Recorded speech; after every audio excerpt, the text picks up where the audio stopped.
c'est Paul. Comme vous le savez, notre credo est de rendre moins incertain le management dans un monde incertain. Et ce podcast est là pour vous donner des clés pour réduire les freins au changement. Bonjour chers auditeurs, et bonjour Christophe. Aujourd'hui, on va toucher à une question qui finalement peut traverser toutes les entreprises. Est-ce qu'on a vraiment les moyens de nos ambitions ? On a tous connu ce moment où une direction affiche une vision très inspirante, parfois même grandiose, mais sans vérifier si derrière les ressources suivent. Et ça peut être de l'argent, ça peut être aussi des compétences, des outils ou encore une culture d'entreprise assez solide. Bref, on peut se lancer souvent très vite, trop vite, dans le rêve sans s'assurer qu'on garde les pieds sur terre pour atteindre nos objectifs. Christophe, qu'est-ce que tu peux dire sur ce sujet ? Bonjour Paul, bonjour chers auditeurs. Oui, vraiment un sujet important et pourtant très sous-estimé. Pour bien le cerner, il faut d'abord se mettre d'accord sur ce que l'on entend par moyens ou ressources. On pense tout de suite à l'argent, c'est vrai. Le capital financier est indispensable pour investir, innover, se développer. Mais ce n'est que la pointe de l'iceberg. Nos ressources sont un écosystème bien plus complexe. Ça me donne l'occasion d'expliquer la particularité de ce podcast. Je vais plutôt faire une énumération de sujets à diagnostiquer et surveiller. Il est donc une introduction à plusieurs podcasts dans la saison 3, lors desquels je proposerai de détailler les 5 points qui vont suivre. D'abord, votre entreprise a-t-elle les moyens en compétences pour répondre à ses missions? Autrement dit, le capital humain, les compétences de vos équipes, leur expertise, leur engagement, leur capacité d'innovation. C'est un actif des plus précieux, on le développera. Ensuite, les moyens techniques pour répondre à ces missions. C'est son capital matériel, notre infrastructure technologique, nos équipements, nos usines, tout ce qui nous permet de produire et d'opérer.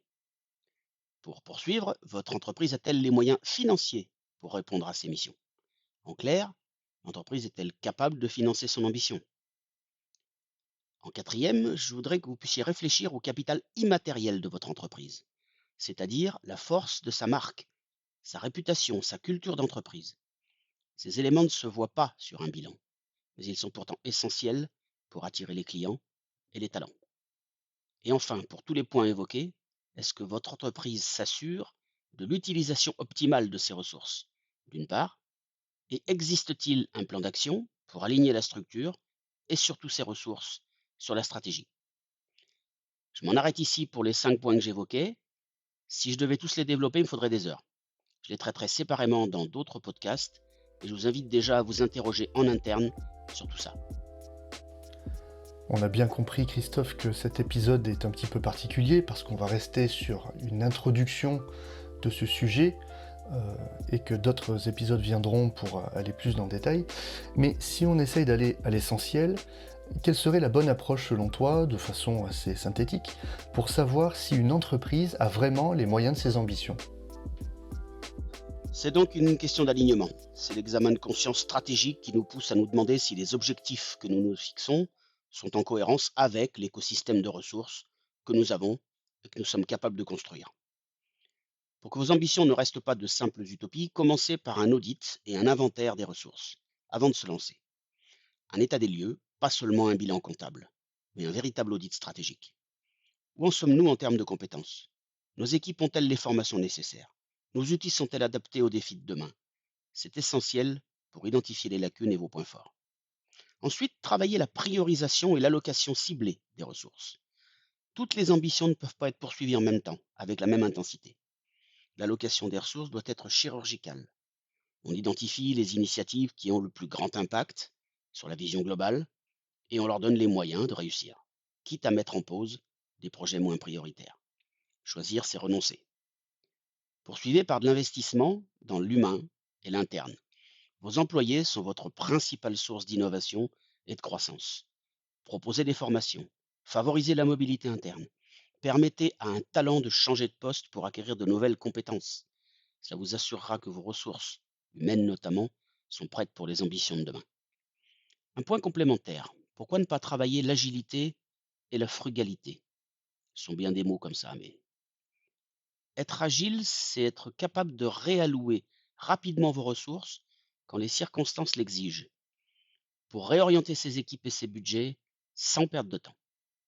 La frugalité ne signifie pas être pingre, mais être intelligent, optimiser vos processus et réduire vos gaspillages, qu'ils soient financiers, temporels, humains ou d'autres. Alors valorisez la simplicité et l'efficacité pour vous assurer les moyens de vos ambitions. Et enfin, bien sûr, n'oubliez pas de communiquer avec transparence et honnêteté. Le leadership, c'est aussi être honnête avec ses équipes. Dire, nous avons de grandes ambitions, mais nous allons y arriver avec cette équipe et ces moyens précis. Ça renforcera la confiance. Les employés comprennent le pourquoi, donc s'engagent beaucoup plus facilement. Christophe, tu as déjà donné beaucoup de clés, même pour un épisode qui surtout se veut introductif. Et je me dis que nos auditeurs peut-être gagneraient à repartir avec une idée simple, facile à retenir. Alors, si tu devais condenser tout ça, quel serait ton message? Qu'est-ce qu'il faut garder en tête pour que l'ambition ne reste pas qu'un vœu pieux, mais qu'elle se transforme en un plan réalisable?